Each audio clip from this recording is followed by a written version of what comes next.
रहा है, ऐसे श्री पद्मश्री PR कृष्ण कुमार जी, जो कि है ना head of Ayurveda pharmaceutical pharmacy Coimbatore Tamil Nadu से है, बिलोंग करते हैं। उन्होंने भी कहा है ना कि अगर कोई वैद्य अगर अच्छा वैद्य बनना चाहता है तो उन्होंने आयुर्वेद के साथ साथ एस्ट्रोलॉजी का भी उनको ज्ञान होना चाहिए। मॉडर्न मेडिसिन के फादर जिनको हम हिपोक्रेटस के नाम से जानते हैं, उन्होंने भी ना वो चीज पर इम्फेसाइज किया है कि है ना मॉडर्न मेडिकल साइंस का नॉलेज होने के साथ साथ डॉक्टर्स को एस्ट्रोलॉजी का भी नॉलेज होना बहुत ही जरूरी है ना।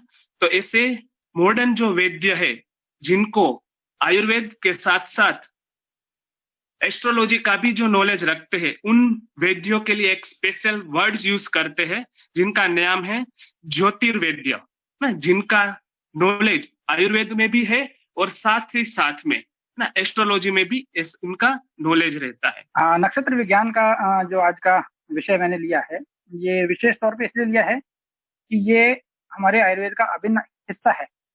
जितना वैज्ञानिक आयुर्वेद है उतना ही वैज्ञानिक ज्योतिष है। ज्योतिष विज्ञान, नक्षत्र विज्ञान उतना ही वैज्ञानिक है जितना हमारा आयुर्वेद। अब ये ज्योतिष विज्ञान या नक्षत्र विज्ञान आज मैंने क्यों लिया? इस नक्षत्र विज्ञान का वर्णन वेदों से है, वैदिक काल में भी है।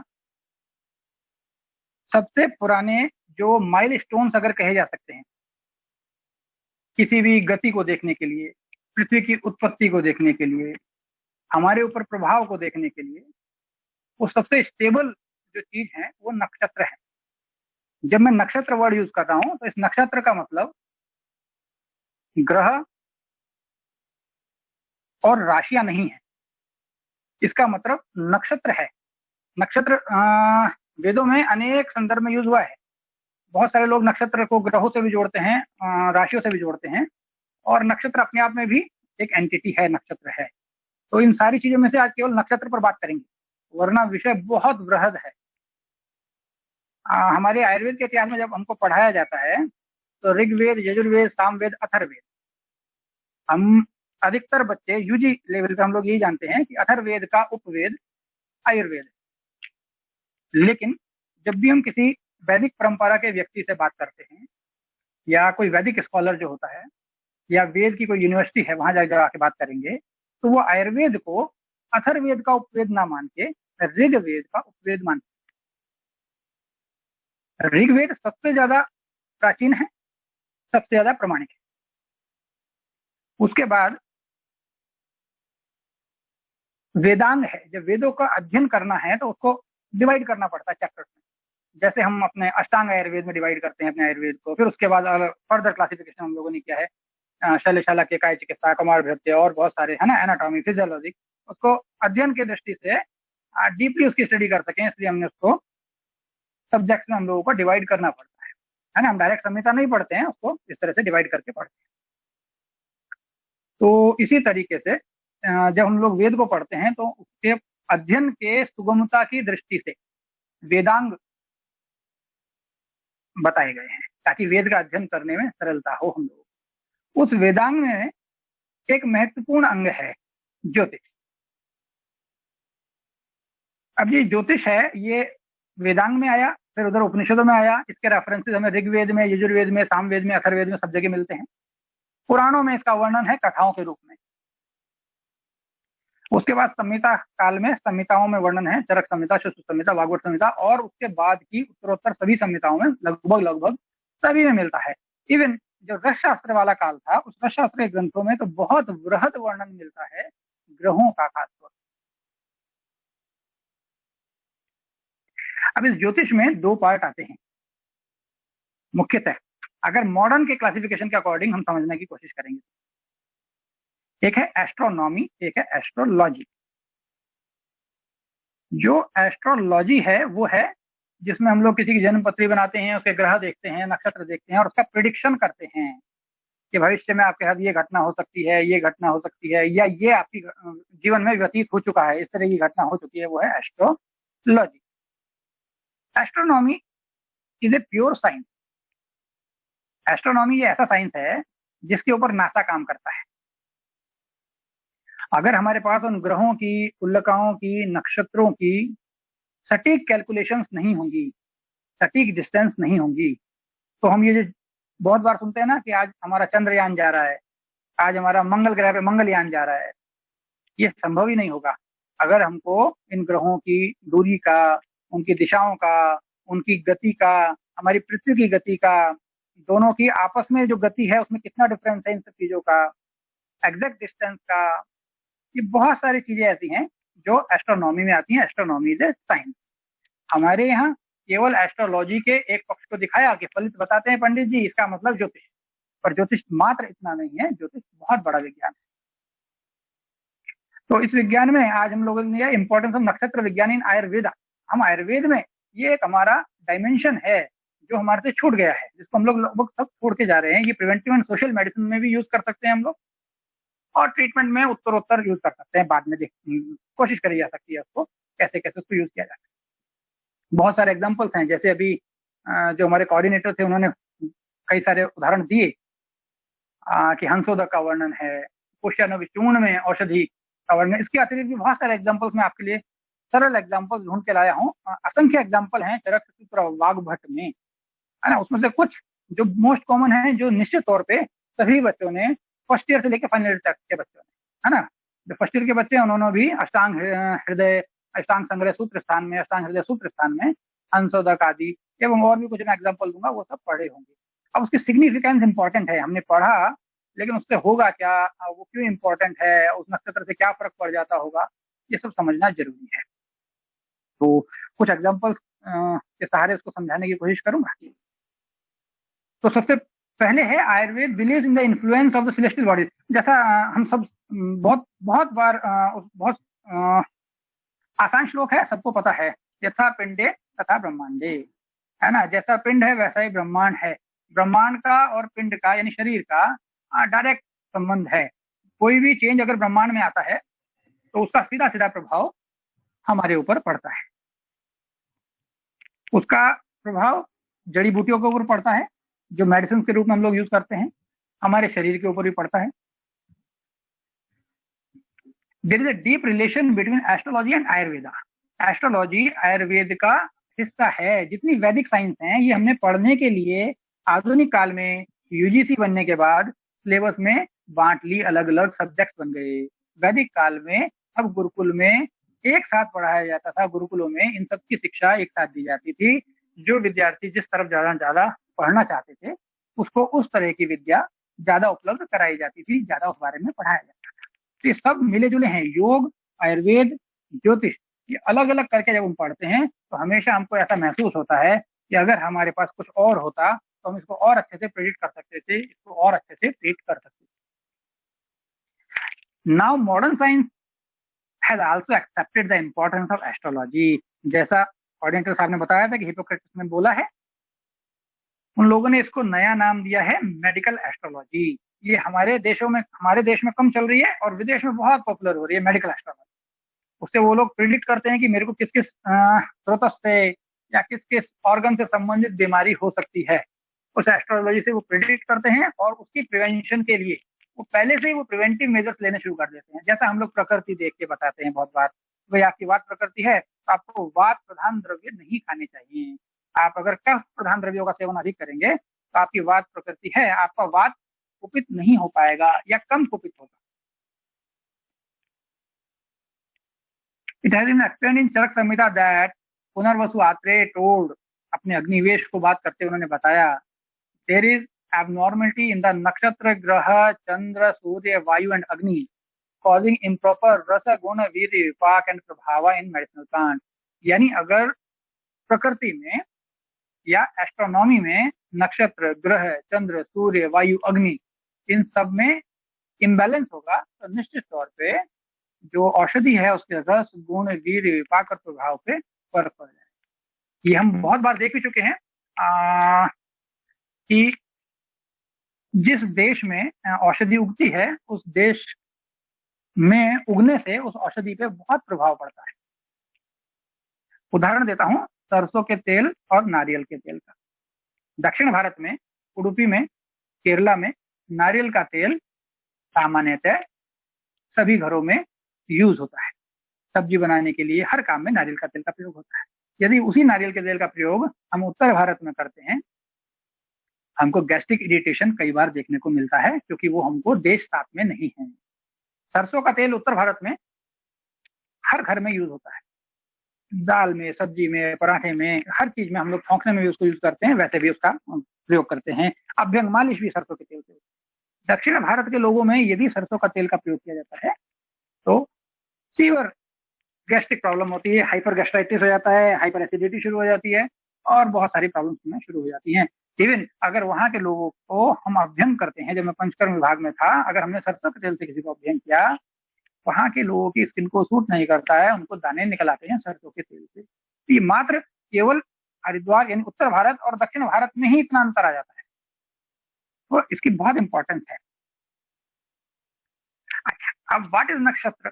जिस नक्षत्र की मैं बात कर रहा हूं, मैंने बताया कि ये ग्रह नहीं है, ये राशियां नहीं है, है ना। आज हम एक अलग नक्षत्र की बात करने वाले हैं। तो नक्षत्र है क्या? तो नक्षत्र शब्द जब वेद में वर्णन हुआ तो वहां तो जो उसके यास ने जो टीका करी, जैसे टीकाकार हम लोग पढ़ते हैं, तो उन्होंने यास ने जो टीका करी, उन्होंने बोला जिसका क्षय ना हो, है ना, जिसका कभी क्षय ना हो, जो स्थिर रहे हमेशा, वो एक मीनिंग। दूसरा मीनिंग उन्होंने बोला जो निरंतर गतिशील हो, जो निरंतर गतिशील हो और जिसका क्षय ना हो।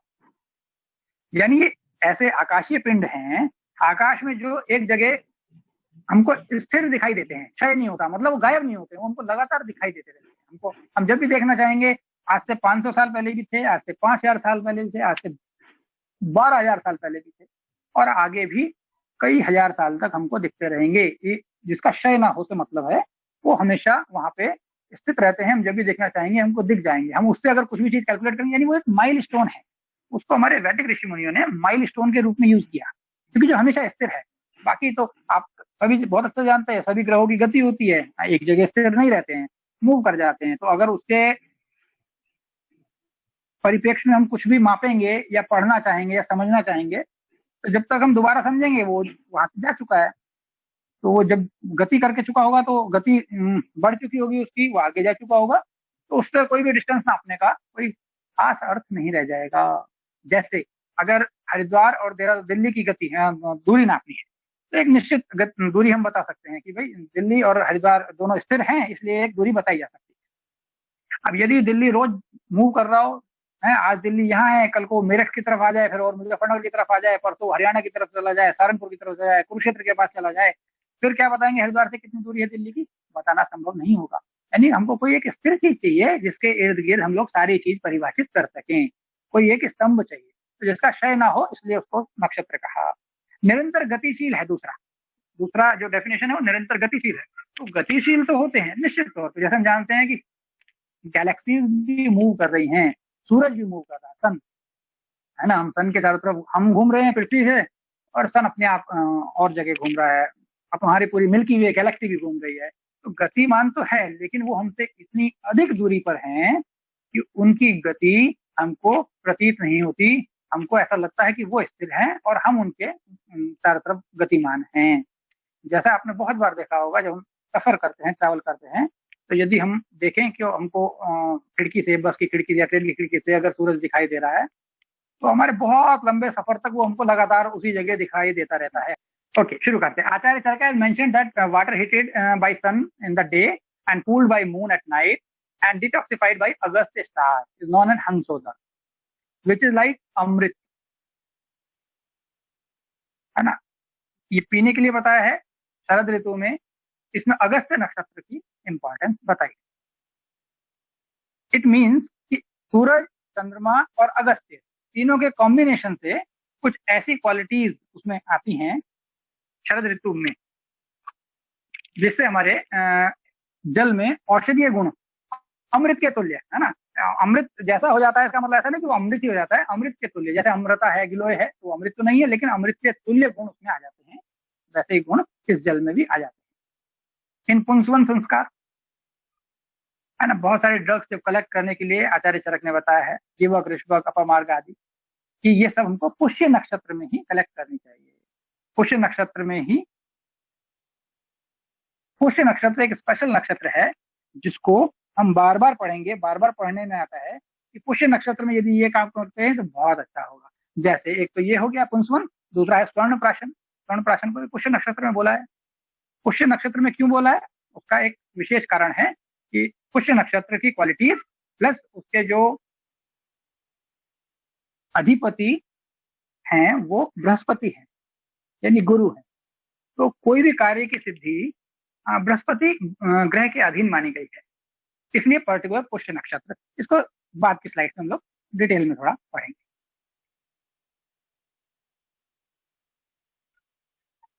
फिर से क्वेश्चन अभिचूर्ण के लिए जो इंग्रेडिएंट्स इकट्ठे किए जाने हैं उसके लिए आचार्य चरक ने बोला कि अगर इन घटक द्रव्यों को हम लोग पुष्य नक्षत्र में इकट्ठा करेंगे तो ये ज्यादा प्रभावी होता है, ये दवाई ज्यादा असर करती है।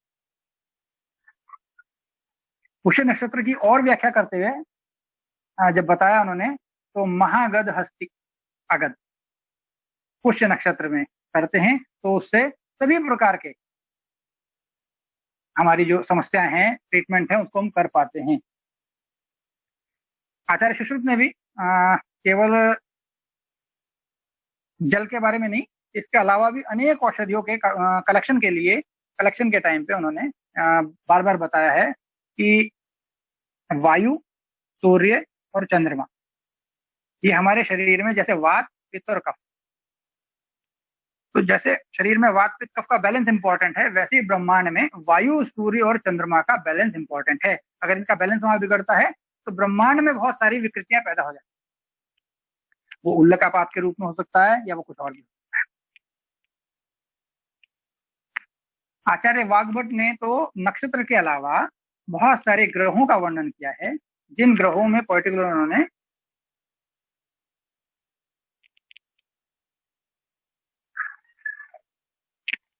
बताया है कि कौन कौन से रोग हो सकते हैं। हंसोदक का तो वर्णन तीनों आचार्यों ने किया ही है। Acharya Vagbhata has explained that disease caused by bhutas, grahas are आगंतुक रोग। He further explains that disease caused by bhutas, grahas should be treated by worshipping the unfavorable graha। यानी बहुत सारे ग्रह रोग ग्रहों की पूजा करने से, अर्चना करने से, पूजा अर्चना से मतलब उनका एग्जैक्टली जो धूप बत्ती लेके पूजा कर जाती है वो नहीं है। उससे तात्पर्य है कि उन ग्रहों का, जब आप उन ग्रहों को शांत करते हैं, शांति से मतलब है उनका ट्रीटमेंट करते हैं, उन ग्रहों का पर्टिकुलर आपको प्रिडिक्ट कर सकते हो कि ये वाला रोग इस ग्रह से संबंधित है। यानी इस ग्रह का यदि हम चिकित्सा करेंगे तो वो जब ब्रह्मांड में चेंज आएगा तो हमारे शरीर में भी वो चेंज आएगा निश्चित तौर पे।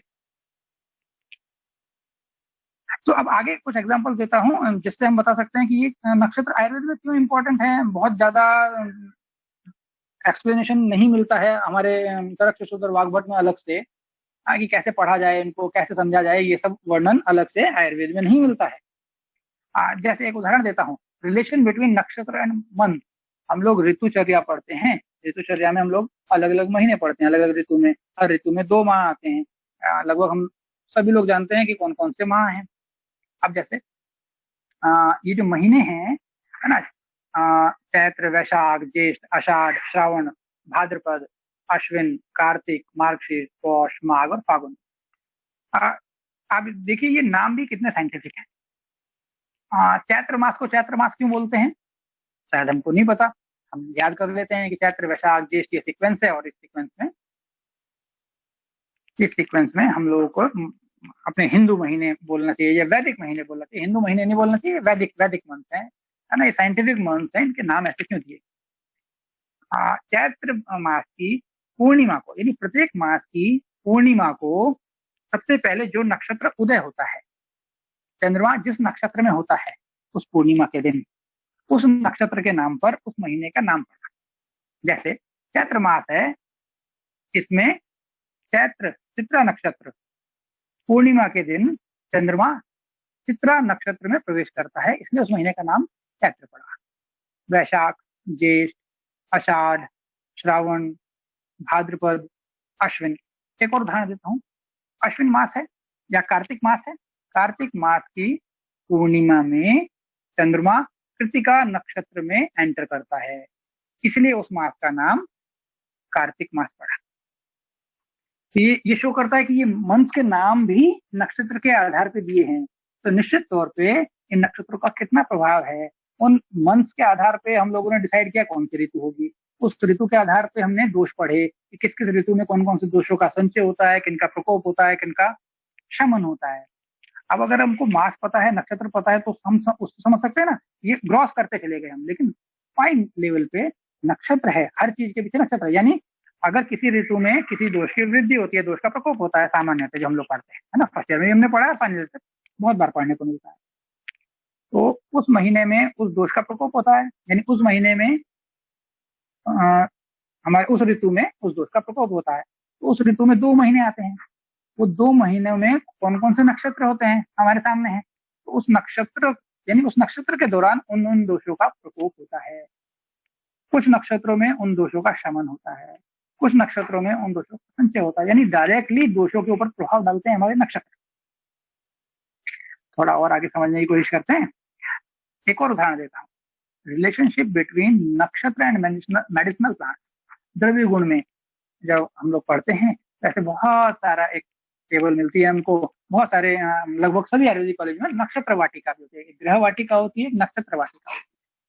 यानी प्रतिनिधि द्रव्य, उन नक्षत्रों के प्रतिनिधि द्रव्य हमारे पास उपलब्ध हैं, हमारे वैज्ञानिकों ने खोज के निकाले। आप सपोज कीजिए किसी नक्षत्र का हमको पता है, इस नक्षत्र से ये बाधा उत्पन्न हुई है या ये रोग उत्पन्न हुआ है, तो उस रोग के शमन के लिए क्या करें? ये जो पूजा अर्चना, इस चीज का दान देना है, लाल कपड़ा चाहिए, इतनी मूंग की दाल चाहिए, ये सब बाद में जुड़ता चला गया, ये व्यवसाय के रूप में जुड़ता चला गया, या अन्य बाद में जो अन्य ग्रंथ है जो जिनको हमको शास्त्र नहीं मानना चाहिए, वो बाद के लेखक हैं, उन्होंने लिखा। जैसे हमारे यहाँ भी कुछ शास्त्र हैं, जैसे चरक संहिता, शिशु संहिता, भागवत संहिता, और कुछ बाद के लेखकों ने बहुत सारे ग्रंथ लिखे हैं। तो हम प्रमाणिक किसको मानते हैं? चरक संहिता को, शिशु संहिता को, भागवत संहिता को। किसी भी चीज पे हमारा अगर क्लैश होता है कभी भी कि नहीं साहब उन्होंने तो ऐसा माना है या नहीं माना है, तो उसको कंफर्म करने के लिए कहाँ जाते हैं हम लोग? संहिता उठाते हैं, संहिता से चेक करते हैं। तो वैसे ही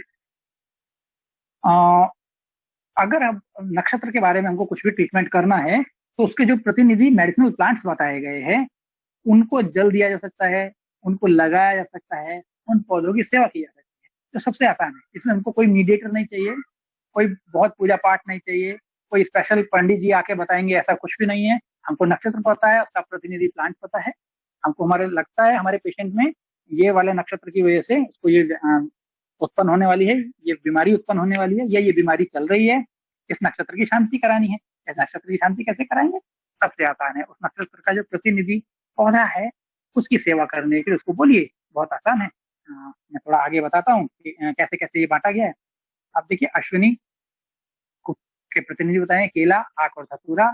ये जहाँ 2 या 3 हैं वहां पे यानी अलग अलग आचार्य ने अलग अलग माना है ना। किसी आचार्य ने केला माना है, किसी ने आक भी माना है, किसी ने धतूरा भी माना है। ये 3 शब्द क्यों हो जाता है? क्योंकि जो वैदिक शब्द हैं, एक एक वैदिक शब्द के 50-50 अर्थ होते हैं।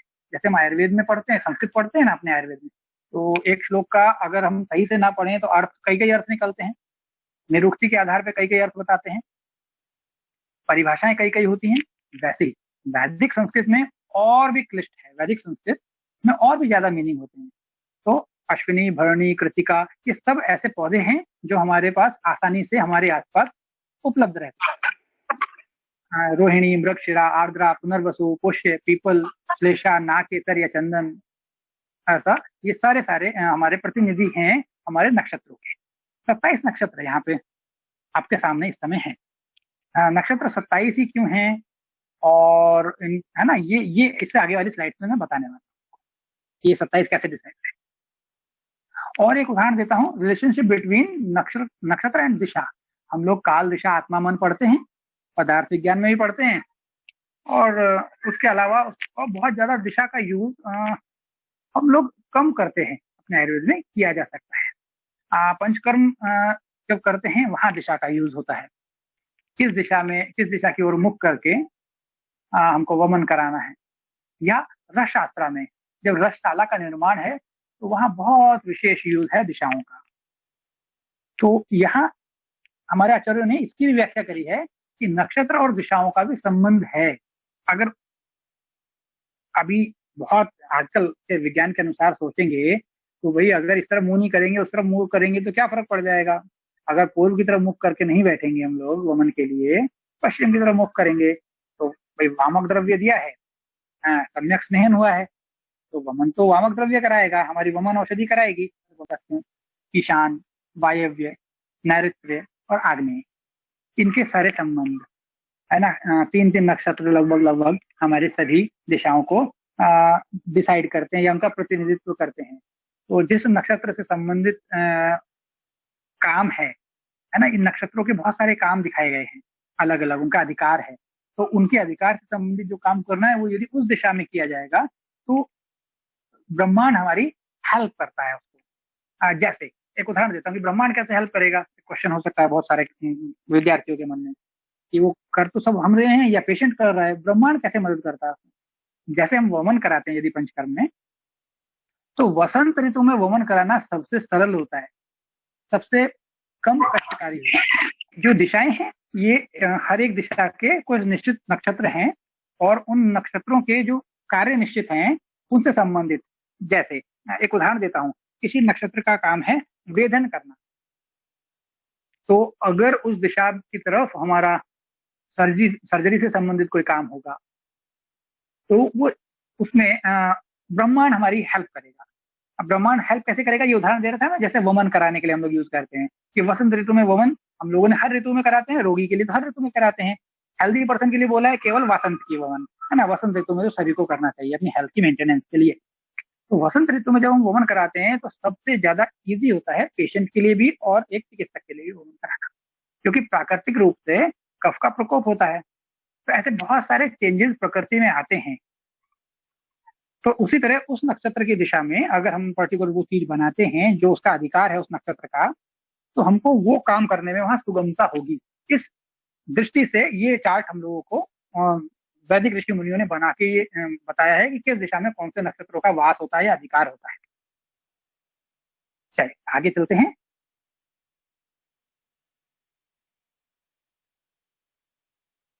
टाइप्स ऑफ नक्षत्र, ये नक्षत्र कितने प्रकार के होते हैं, है ना। ग्रहों के बारे में लगभग सभी लोग जानते हैं कि कितने ग्रह हैं और उनके प्रभाव भी लगभग लगभग सभी लोग समझते हैं, क्योंकि वो आजकल सामान्यतः आजकल के ज्योतिष में बहुत यूज होता है और अखबारों वगैरह में भी, जहाँ ज्योतिष का अंक होता है अखबार में या न्यूज चैनल्स पे हम देखेंगे तो उसमें राशि के अनुसार फल बताया जाता है या ग्रहों के अनुसार फल बताया जाता है। तो नक्षत्र के बारे में थोड़ा समझेंगे कि नक्षत्र एग्जैक्टली है क्या।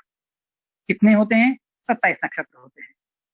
अश्वनी से शुरू करते हैं और रेवती तक जाते हैं। एक अभिजित नक्षत्र और होता है जिसको मिला के 28 नक्षत्र बताए जाते हैं, टोटल 28।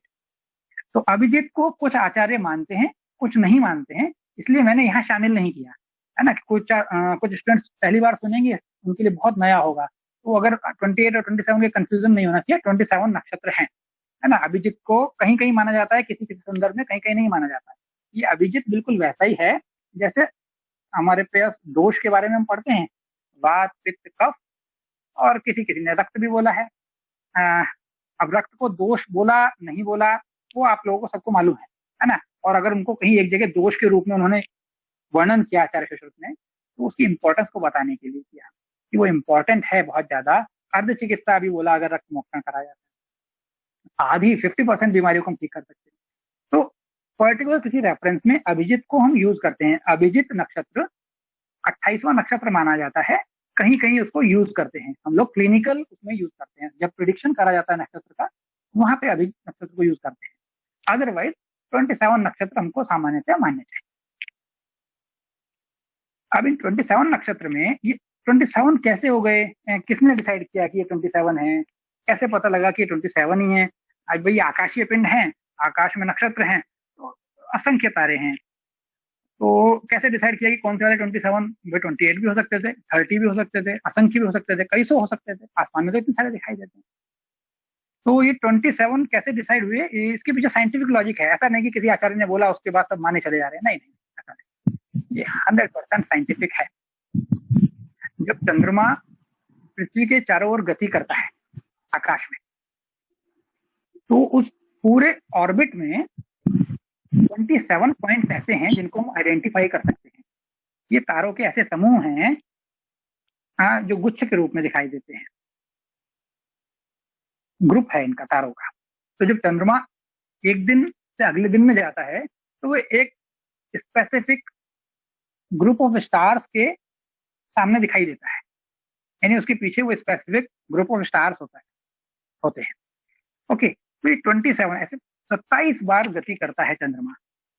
अब तो पूरा मंथ कंप्लीट हो जाता है, तो पूरे मंथ में इन 27 तारों के समूह में चंद्रमा गति करता है।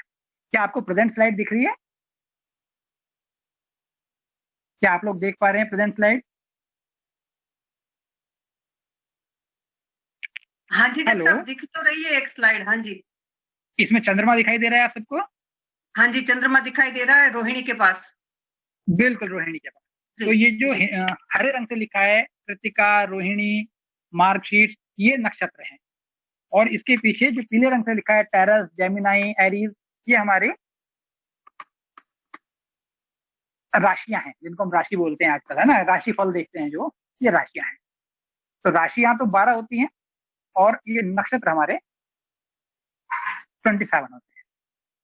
तो जब चंद्रमा एक दिन गति करता है तो किसी एक नक्षत्र में होता है, अगले दिन फिर किसी दूसरे नक्षत्र में होता है, फिर तीसरे दिन किसी और नक्षत्र में, इस तरह से 27।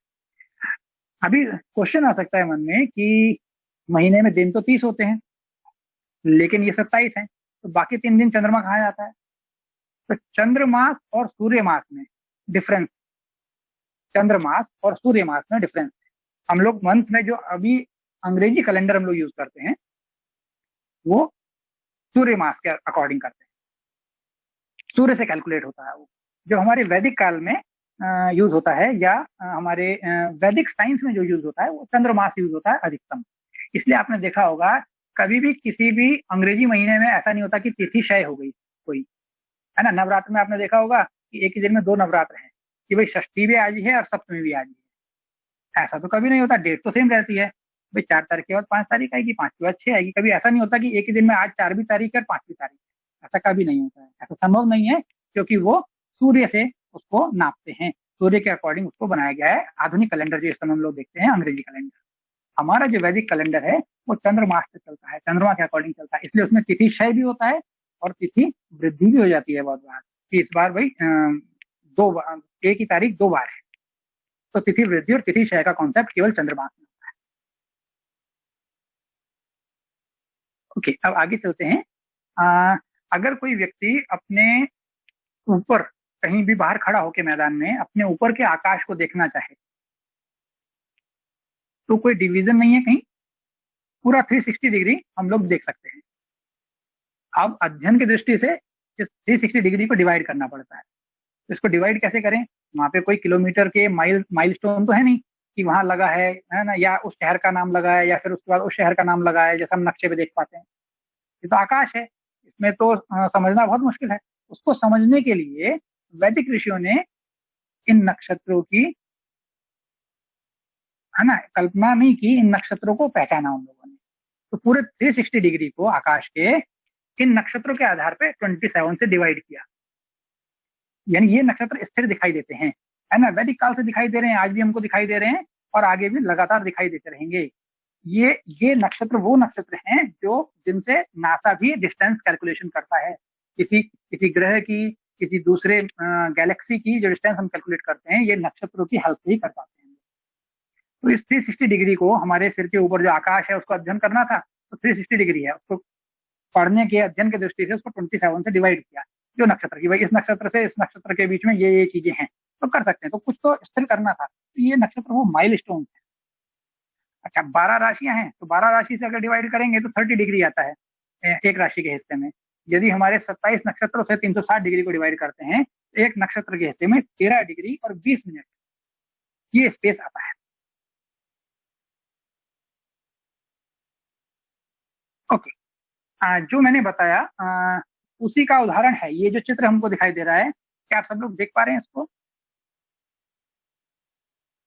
ओके, इसमें एक व्यक्ति बैठा है चित्र के बीच में, उसने अपने सिर के ऊपर हाथ किया हुआ है, एक उंगली से वो इशारा कर रहा है, यानी कहीं भी बैठ के, आकाश के नीचे अगर हम कहीं पर भी बैठेंगे और बिल्कुल उसको अपना मध्य मानेंगे कि हम मध्य में बिल्कुल बैठे हैं और हमारे ऊपर पूरा आकाश है, हम पे अध्ययन करना है, तो इसको इन 27 नक्षत्रों में बांटा जा सकता है। इसमें सबसे पहले अश्वनी है, आप देखेंगे नंबर 1 पढ़े हुए हैं 1 से लेकर 27 तक, अश्वनी, भरणी, कृतिका, रोहिणी, मृगशिरा और है ना पुनर्वसु, पुष्य, श्लेषा, इस तरह से पूरा बांटा गया है। उसके ऊपर जो साइन बने हुए हैं, जहां नक्षत्र लिखते हैं उसके ऊपर जो साइन बने हुए हैं वो राशियों के हैं, यानी एक राशि में 2 नक्षत्र प्लस तीसरे नक्षत्र का एक पाद, पाद का मतलब है 1/4, है ना। जैसे हम संस्कृत में समय जब पढ़ते हैं तो हम पढ़ते हैं पादोन, यानी 15 मिनट कम, जिसको हम पौना बोलते हैं, है ना। 3:45 को पादोन चतुर्थ, पादोन चतुर्थ। और अगर 15 मिनट ज्यादा बोलना होता है यानी 1 क्वार्टर ज्यादा बोलते हैं तो सपाद पंचवादने, यानी 5:15 बजे, यानी 5:15 मतलब यानी 1 क्वार्टर एक्स्ट्रा, यानी 5 प्लस 0.25 उसमें प्लस हो जाता है। तो ऐसी एक राशि में 2 नक्षत्र के पूरे 4 पाद, यानी पूरे फुल, और तीसरे नक्षत्र का क्वार्टर पार्ट आता है।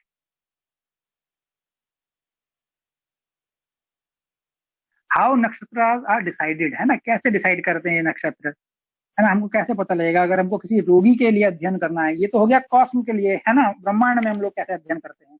अब व्यक्ति के लिए कैसे अध्ययन करेंगे हम लोग, किसी व्यक्ति के बारे में, किसी रोगी के बारे में यदि अध्ययन करना है, या वो रोगी कब होगा, या किस किस रोग, कौन कौन से रोग उसको हो सकते हैं, प्रिवेंटिव एंड सोशल मेडिसिन के नजरिए से अगर ये देखना है तो हमको हाउ नक्षत्र आर डिसाइडेड। तो जन्म के समय पे चंद्रमा जिस नक्षत्र में होता है वो नक्षत्र उस जातक का या उस व्यक्ति का जन्म नक्षत्र कहलाता है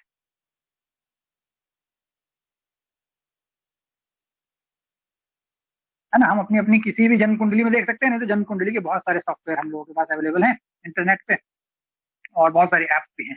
किसी को भी आप डाउनलोड कीजिए, उसमें अपना डेट ऑफ बर्थ, टाइम और प्लेस डालिए, और उसके बाद आप नक्षत्र को देख सकते हैं।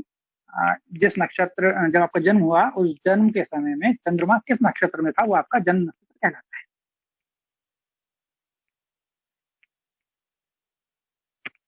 इन वैदिक Sanskrit naming is not decided by Rishi but is decided by नक्षत्र, नॉट राशि, है ना।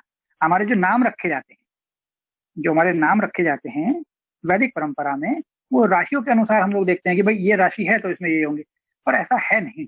वो राशि से देख के नाम निश्चित करना प्रतीत होता है, पर उसके पीछे नक्षत्र होते हैं। जैसे मैंने बताया कि एक राशि में 2.25 नक्षत्र होते हैं, यानी 2 नक्षत्र पूरे और तीसरे नक्षत्र का एक चरण, पहला चरण, है ना। 4 चरण माने तो पहला चरण होता है।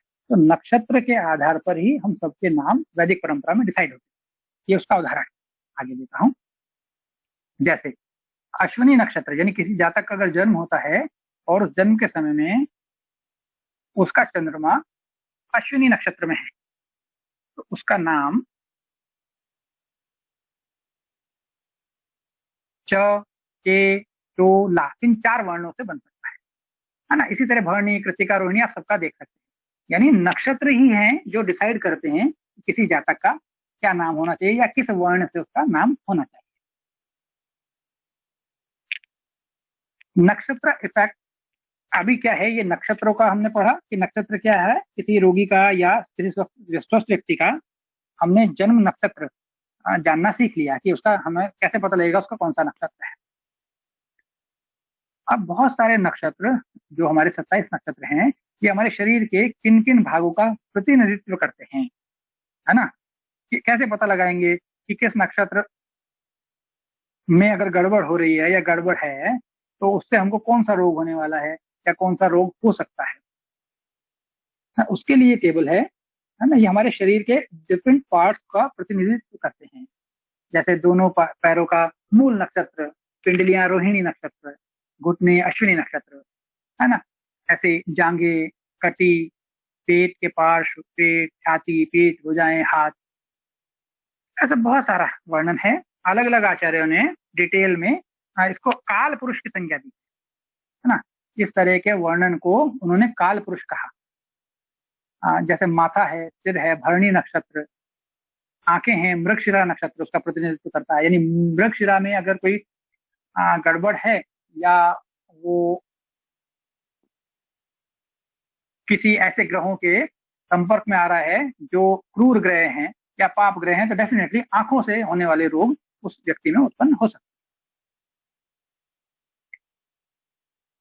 ये एक दूसरे आचार्य के अनुसार वर्णन है, जिसमें अश्विनी को सिर का है ना, सिर का प्रतिनिधि बताया है, भरणी को माथे का, कृतिका को भौहें का, है ना, विशाखा को नाभि का, अनुराधा को कमर का, धनिष्ठा को जंगा का, है ना, ऐसा रेवती को पैर का। तो अलग अलग नक्षत्रों को, अगर हमको नक्षत्र के बारे में पता लग जाए किसी रोगी के या स्वस्थ व्यक्ति के, तो उससे संबंधित उसको कौन सा रोग हो सकता है, ये हम लोग उसके अकॉर्डिंग प्रिडिक्ट कर सकते हैं, बता सकते हैं। नक्षत्र हमने वैदिक काल में बताए, वैदिक काल से अब तक लगातार चले आ रहे हैं। तो मन में एक जिज्ञासा होती है विद्यार्थी के कि जैसे वात पित्त कफ है,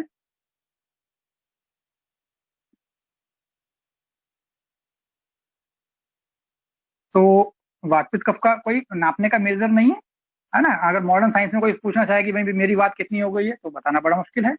आप लोग वात पित्त कफ मानते हो, कोई वैज्ञानिक बोले, कोई आईटी का स्टूडेंट बोले, छात्रों से बहुत मुलाकात होती है, बहुत सारे वैज्ञानिकों से मुलाकात होती है, तो उनको समझाना बड़ा मुश्किल होता है कि कैसे काम करते हैं या क्या है, फिजिकली क्या है। लेकिन ये नक्षत्र एक ऐसी चीज है क्योंकि ये एस्ट्रोनॉमी है, एस्ट्रोनॉमिकल साइंस है। तो ये वैदिक काल में जो थे, ये आज भी हैं।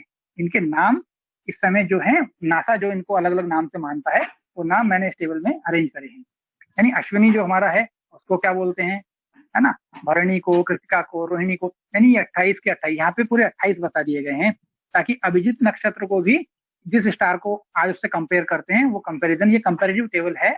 ये सारे स्टार्स स्काई में दिखाई देते हैं और एविडेंस है ये सारे, इनकी सारे की स्टडी मॉडर्न साइंटिस्ट भी सब लोग करते हैं हमारे नक्षत्र।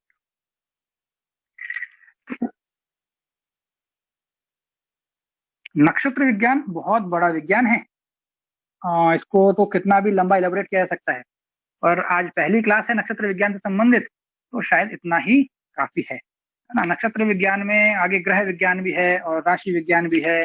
इसके अतिरिक्त भी और बहुत सारे प्रयोग हैं।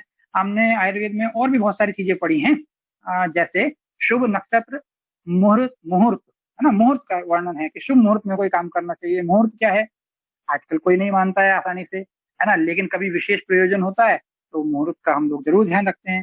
जैसे विवाह आदि संस्कार है, उसमें मुहूर्त बहुत इंपॉर्टेंट है ना। कोई हम भूमि पूजन करते हैं तो शुभ मुहूर्त में करते हैं। तो ये मुहूर्त भी जो है, ये भी नक्षत्रों पर ही आधारित होता है। ये अलग थोड़ा सा विषय पूरा अलग हो जाएगा। तो आज मुझे लगता है शायद इतना काफी है। धन्यवाद।